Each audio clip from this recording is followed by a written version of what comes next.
Volvemos y volvemos con el gustazo que nos damos acá de contar con la presencia de nuestro columnista, que en sus tiempos libres trabaja de auditor general de la ciudad, compañero Lisandro Tieskevich, que siempre nos trae información muy importante, muy interesante de la ciudad.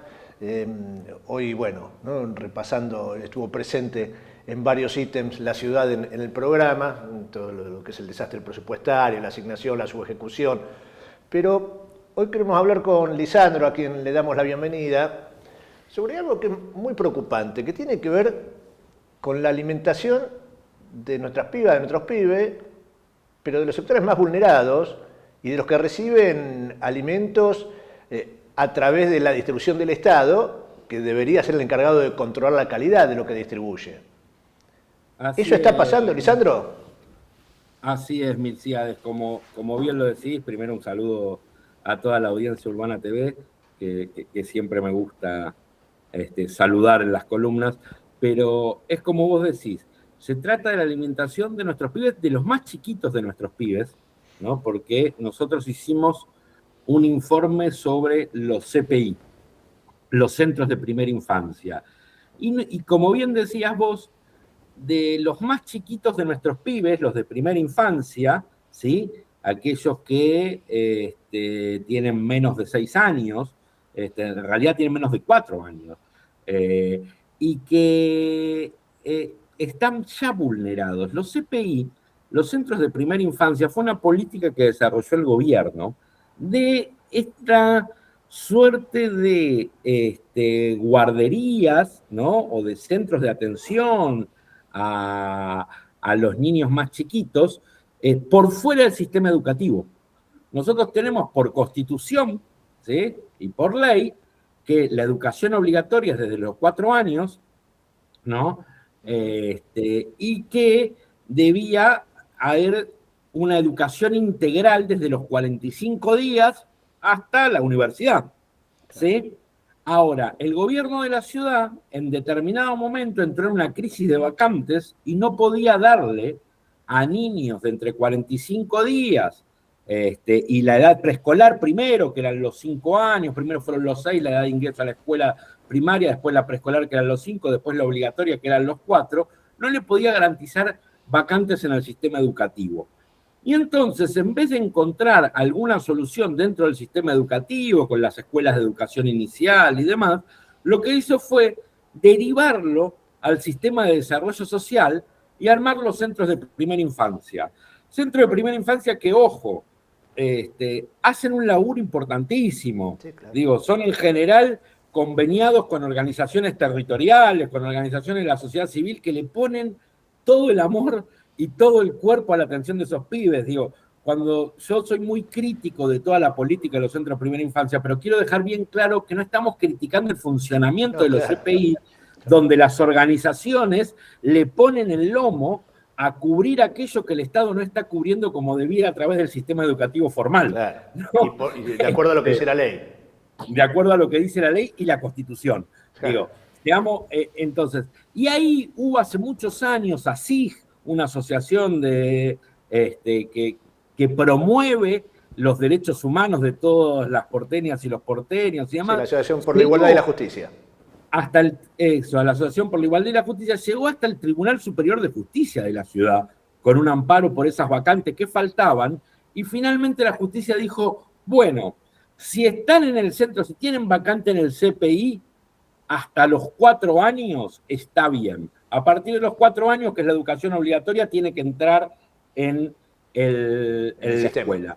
Sin embargo, por supuesto, como los CPI son conveniados con asociaciones y demás, hay muchos que extienden más allá de los 4 años, ¿no? Que después tenés una vacante de medio turno y un gato en el CPI, digo, distintas estructuras, pero básicamente lo que estamos hablando es eso, de centros conveniados con asociaciones civiles, organizaciones territoriales, organizaciones de la iglesia, ¿no? Distintos tipos para darle en territorio contención a niños de entre 45 días y 4 años que no tienen vacante en el sistema educativo formal de la ciudad de Buenos Aires y que pertenecen a familias que encuentran algunos de sus derechos vulnerados. ¿Sí? En ese esquema, el gobierno de la ciudad licita con 2 empresas, solo 2 empresas, la provisión de alimentos a todos esos niños. A esos niños, y perdónenme que voy a leer porque no me quiero equivocar, se le suministra alimentos frescos y secos a través de esta licitación.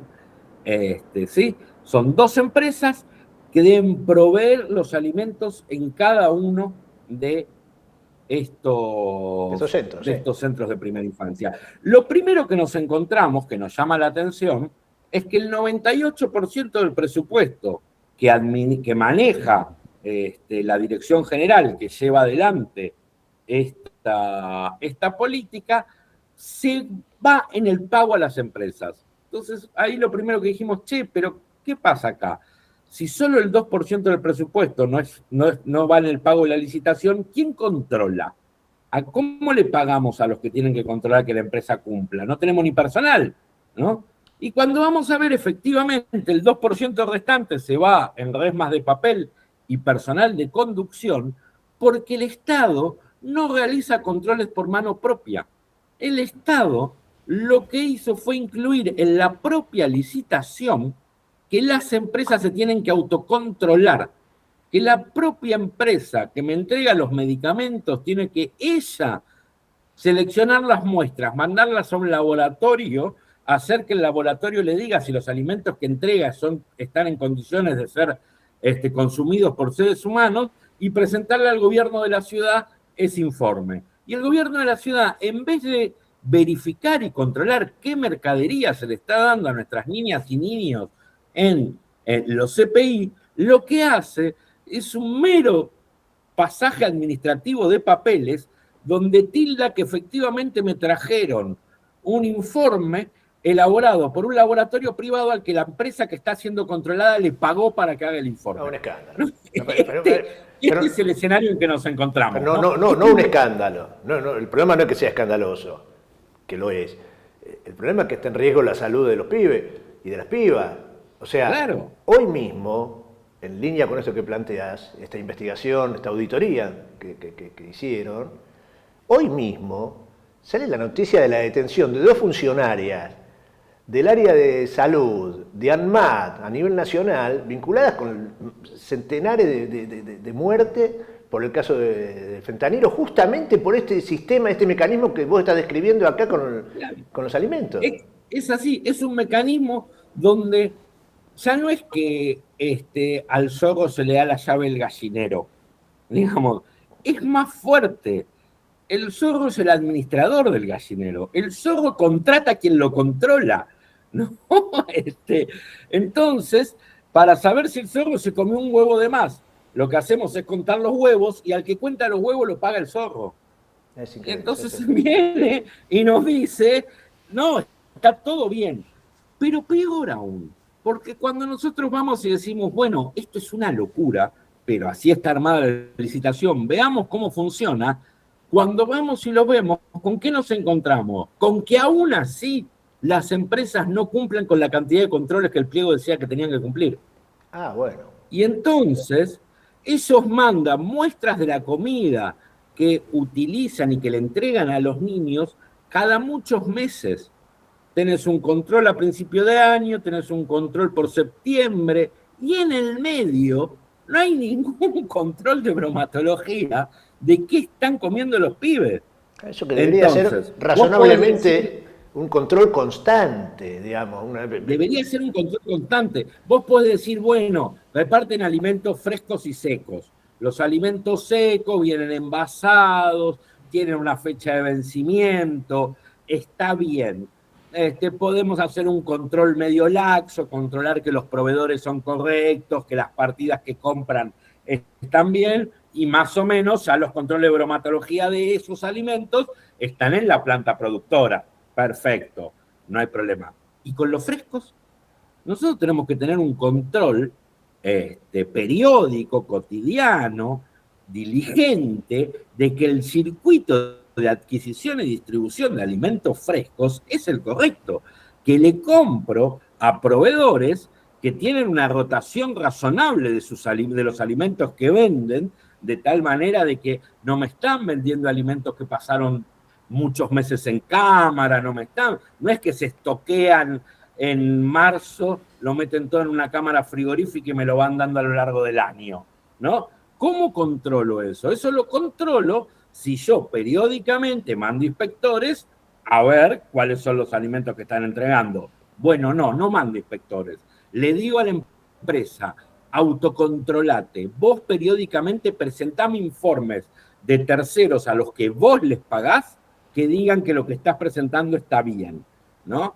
Bueno, me parece un escándalo, pero es un sistema. Ahora, cuando vamos a ver, esos informes tampoco se presentan. Esos informes no están en la cantidad y con la periodicidad que se necesitaría.